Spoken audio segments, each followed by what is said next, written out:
Hi, I'm Casey and I'm a natural born cosplayer. But today we're going to do something a little bit more crafty. So these are blown eggs. And these particular ones were done when I was younger. Oh, this one was also. But some of these were done when my mom was a child. These things last a very long time, as long as you're careful. This one was never decorated, apparently. So I'm going to show you how to make these. You can paint them with whatever you want when you're done, dye them like normal. I like using a wax resist. Some of them are nail polished. I am just showing you how to blow them. And there's a bonus recipe because I had to make something with the eggs. Let's get started. For the recipe, you're going to need eggs. I use about one per person. To blow them, you're going to want a pin. I'm using a thick one so that you can see it. Scrambled eggs need milk. I find that Colby Jack cheese tastes the best with this recipe. You're going to want a grater. I couldn't find one, so I have a slicer. Peas. Yes, I put them in still frozen. And a tortilla. Totally forgot. You also need some beans. This is called egg and bean burritos in my house.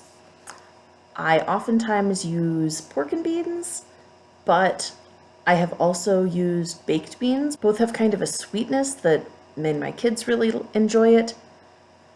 But the first ones that I did were refried beans, in which case you can replace the peas with New Mexico's favorite question: red, green, or Christmas?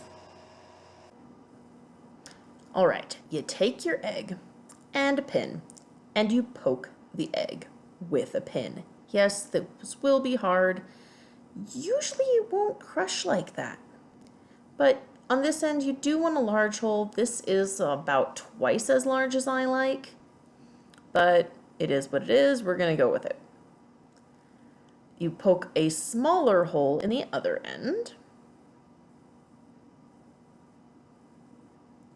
The bigger hole is actually where the innards of the egg are going to come out. The smaller hole is just for you to blow in. It's just for the air.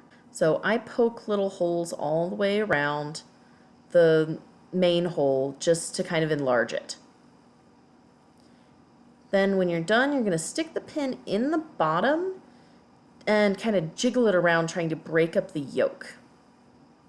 If you don't break the yolk up, it's not going to blow properly because the yolk will actually get in the way. By the way, you might want to butter the pan first. It helps. You can use a towel since the pan's now hot. So you blow in through that small hole at the top, and all of the inners will just come out the large hole at the bottom. Got another egg. This time I'm going to use a thinner pin just because I've been having bad luck with the eggs cracking with the big one.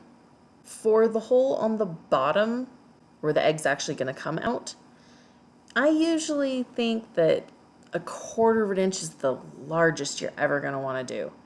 I'll swoosh the needle around a little bit just to kind of push the broken eggshell down a little bit, not to actually enlarge the hole. That's when you're going to end up with major cracking.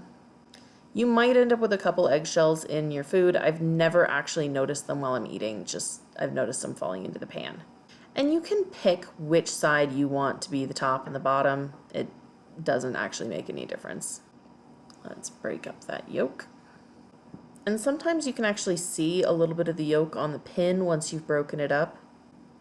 The yolk will tend to stay at the bottom of the egg, which is why I do this with the egg upright.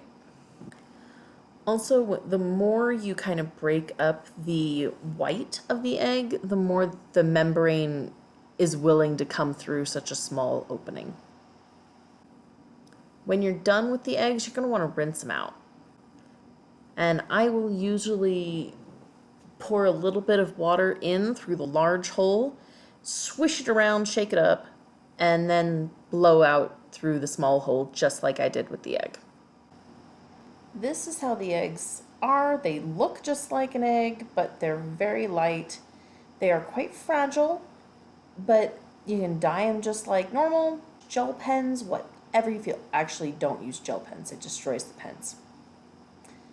It cooks a whole lot faster when the stove is on. Normally, I would grate the cheese, but I couldn't find that, so slices it is. I just put them in when the eggs are first in. They take a little time to melt. Add milk early at the beginning, and not only does it help fluff the eggs, but it helps stop the eggs from sticking. 2 birds, 1 stone. When the liquid in the eggs is all cooked, add the beans. I usually use about 1/4 of a can per person. Okay, even though the liquid has not completely cooked off, I'm going to go ahead and add the peas. Yes, they are still frozen. This is a great way to cool off the meal for kid palates. Also, bonus, peas are awesome for teething children. Serve onto waiting tortilla. Thank you for coming with me on this little adventure. I appreciate you. And like I said, this is a little bit different than normal. My big project at the moment is an historically accurate Georgian gown inspired by a video game character. I will announce who in the next video. I cut out the chemise or shift the other day, and I will be posting that video soon. So I hope you're looking forward to it. If any of this sounds interesting, hit the subscribe button. And I hope to see you around. Thank you for coming. Hasta mañana.